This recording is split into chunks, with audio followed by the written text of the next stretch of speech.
हम दिखाते हैं सच। बताया जाए 10 मार्च को ये सूचना प्राप्त हुई थी कि एक शव जो है वो कुरकुरी बगीचा है उसमें पैन के पास एक शव बरामद हुआ है। अज्ञात शव बरामद था। शव के जो प्राइमा फेशिया पता लग रहा था उसमें करीब उसको गनशॉट इंजरीज थी। उसको पोस्टमार्टम के लिए भेजा गया। अज्ञात व्यक्तियों के विरुद्ध उसमें जो है प्राथमिकी दर्ज कराई गई। शव की जो पहचान की गई तो शव की पहचान सुकेश कुमार के नाम से हुई है, जो फुलवारी शरीफ थाना के ही रहने वाले थे।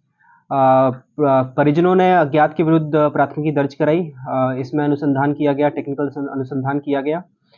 सीनियर एसपी पटना द्वारा एक विशेष टीम का गठन किया गया जिसमें एएसपी फुलवाड़ी उस टीम को लीड कर रहे थे। उसके अलावा उनके साथ टेक्निकल टीम के और फुलवाड़ी शरीफ थाना से अन्य पुलिसकर्मी भी उसमें मौजूद थे। उनके द्वारा इस कांड का सफल उद्भेदन किया गया है। इसमें 3 व्यक्तियों की गिरफ्तारी इनके द्वारा की गई है। इसमें मुख्यतः एक अरविंद कुमार मिश्रा, मुन्ना प्रकाश और शंभू माझी, ये 3 व्यक्तियों की गिरफ्तारी इसमें की गई है। हथियार भी बरामद इसमें 2 किए गए हैं। जो इसमें इंटेंशन था मर्डर करने का वो ये था कि तीनों व्यक्ति जो है, चारों व्यक्ति जो इसमें सुकेश कुमार हैं उनके द्वारा भी और इसमें जो 3 अभियुक्त हैं उनके द्वारा आपस में ज़मीन को लेन-देन के लिए पैसे का उसमें लेन-देन हुआ था। इसमें कुछ ज़मीन जो थी बकाया थी जो इनको देनी थी, सुकेश कुमार को अभियुक्तों को बेचनी थी, लेकिन वो बेच नहीं पा रहे थे क्योंकि जो अभियुक्त हैं वो पैसा देने में सक्षम नहीं थे। इसमें बार-बार इन दोनों पक्षों में नोक-झोंक हो रही थी। नोक-झोंक के क्रम में शराब पी के भी इनके बीच में आपस में नोक-झोंक होती थी। उसी दरमियान एक सोची-समझी साजिश के तहत एक कॉन्स्पिरेसी हैच की गई तीनों द्वारा और रानीपुर कुरकुरी जाने के रास्ते में करीब रात में 9 मार्च की रात में इन तीनों व्यक्तियों द्वारा 2 व्यक्तियों द्वारा मुख्यतः अरविंद कुमार मिश्रा और मुन्ना प्रकाश द्वारा इनको गोली मारी गई। मौके पर ही उनकी मौत हो गई। उनकी 3 गनशॉट इनको लगी थी, 2 छाती पे लगी थी और एक लेफ्ट टेम्पोरल रीजन पे लगी थी, जिसकी वजह से उनकी मृत्यु हो गई। और जो हथियार हैं, दोनों हथियार वो शंभू माझी के यहाँ पे उनकी निशानदेही पे उनके घर से बरामद किए गए हैं। इसमें टोटल रिकवरी हमारे पास 4 फ़ोन्स हैं और 2 कट्टा हैं, 7 जिंदा कारतूस हैं।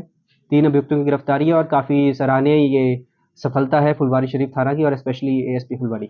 ये कितने ज़मीन का एग्रीमेंट दोनों पार्टीज़ में हुआ था। उसमें से कुछ ज़मीन इनको बेची गई थी, लेकिन क्योंकि ये लोग पैसा देने में सक्षम नहीं थे, तो करीब जो इसमें मृतक हैं सुकेश कुमार, उनने वो ज़मीन किसी और अन्य व्यक्ति को बेच दी। करीब 1.5 कट्ठा इसमें ज़मीन बची थी, जो ये बेचना चाहते थे। इनको 7 लाख रुपए ऑलरेडी अभियुक्तों से ये ले चुके थे।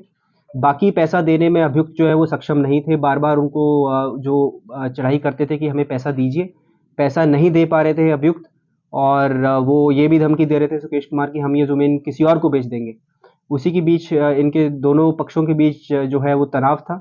उसी तनाव को लेके ये जो है वारदात हुई है। इनका आपराधिक इतिहास क्या है? आपराधिक इतिहास नहीं है। दोनों पक्ष जो हैं वो ज़मीन के लेन-देन का काम करते थे। तीनों अभियुक्त जो हैं उनका कोई आपराधिक इतिहास नहीं है। हथियार कहाँ से लेकर आए थे सर? हथियार जितना अभी तक इनके बयान से आया है वो ये पता लगा है कि देसी कट्टा है, दोनों इलीगल है। तो जितना इन्होंने बताया कि वो मुंगेर से लेके आए थे, लेकिन उसकी पुष्टि अभी तक हमारे द्वारा नहीं हो कैसे पाई। बुला करके वहाँ हत्या किया गया इसको?